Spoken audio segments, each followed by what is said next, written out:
গত বছরের অগস্ট মাসে শেখ হাসিনার সরকারের পতনের পর থেকে একাধিকবার দুই দেশের সীমান্তে অশান্তি হয়েছে। বিএসএফ এর ওপর একের পর এক হামলা হয়েছে, কখনো অনুপ্রবেশকারীদের হামলা, কখনো আবার কাঁটা তার দিতে গিয়ে বিজেপির বাধা। নানা সমস্যায় পড়তে হচ্ছে ভারতের সীমান্তরক্ষী বাহিনীকে। এবার নদিয়ার কৃষ্ণগঞ্জে আক্রান্ত হলো বিএসএফ, ভাঙচুর করা হয় বিএসএফ এর গাড়ি। কয়েকদিন আগেই কৃষ্ণগঞ্জ এলাকা থেকে বাংকারের খোঁজ পায় বিএসএফ। সেই বাংকারের ভেতর থেকে প্রচুর পরিমাণে ফেনসিডিল উদ্ধার করে বিএসএফ। সেই রেশ কাটতে না কাটতেই গত শনিবার বিএসএফ কর্মীরা খবর পায় মথুরাপুরের রিভার পাম্পের ভিতরে ফেনসিডিল মজুত করা আছে পাচারের উদ্দেশ্যে। কৃষ্ণগঞ্জের মথুরাপুরে প্রচুর পরিমাণে ফেনসিডিল মজুতের খবর মেলে। সেই খবর মিলেই ফেনসিডিল উদ্ধার করতে যায় বিএসএফ।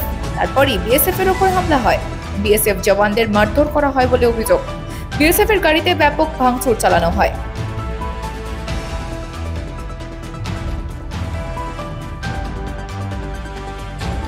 বিএসএফ সূত্রের খবর, সামনের সারিতে মহিলারা থাকলেও পিছনের দিকে ছিল এলাকার দুষ্কৃতীরা। যেহেতু অল্প পরিমাণ বিএসএফ কর্মী যাওয়ায় প্রথমেই বিএসএফ এর গাড়ি ভাঙচুর করে দুষ্কৃতীরা। এরপরে প্রচুর বিএসএফ কর্মী যায় ঘটনাস্থলে। বিএসএফ এর পক্ষ থেকে মথুরাপুর এলাকায় মোট 10 জনের নামে কৃষ্ণগঞ্জ থানায় অভিযোগ জানানো হয়েছে। এখনো পর্যন্ত এই ঘটনায় কাউকে গ্রেফতার করা যায়নি। পুলিশের ভূমিকা নিয়েও উঠছে প্রশ্ন। কয়েকদিন আগেই মালদার হবিবপুরের ভারত বাংলাদেশ সীমান্তে শীত আর কুয়াশার সূচকে অনুরাধাপুর এলাকা দিয়ে কাঁটাতার কেটে ভারতে প্রবেশের চেষ্টা করে একদল সশস্ত্র বাংলাদেশি দুষ্কৃতী। তখন কর্তব্যরত ছিলেন মহিলা বিএসএফ জওয়ান। তার নজরে পড়তেই তিনি বাধা দেন, কিন্তু পাল্টা আক্রমণাত্মক হয় দুষ্কৃতীরা। বাধ্য হয়ে গুলি চালান ওই মহিলা জওয়ান। এরপরই তারা রাতের অন্ধকারে পালিয়ে যায়। পাচার রুখে দেন মহিলা বিএসএফ জওয়ান। লেজ গুটিয়ে পালিয়ে যায় পাচারকারীরা।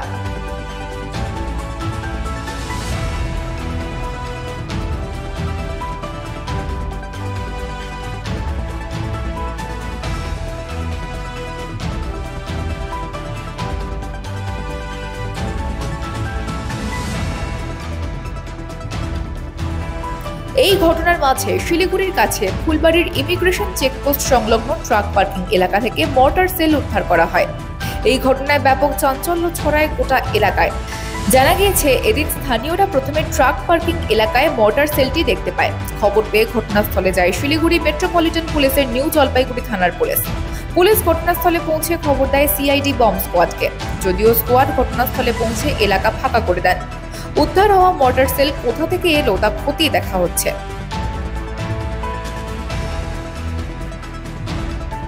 গত মাসে সীমান্ত থেকে মাত্র 1.5 কিলোমিটারের মধ্যে 4টি বাংকার, একটি চেম্বারের হদিশ মিলেছে।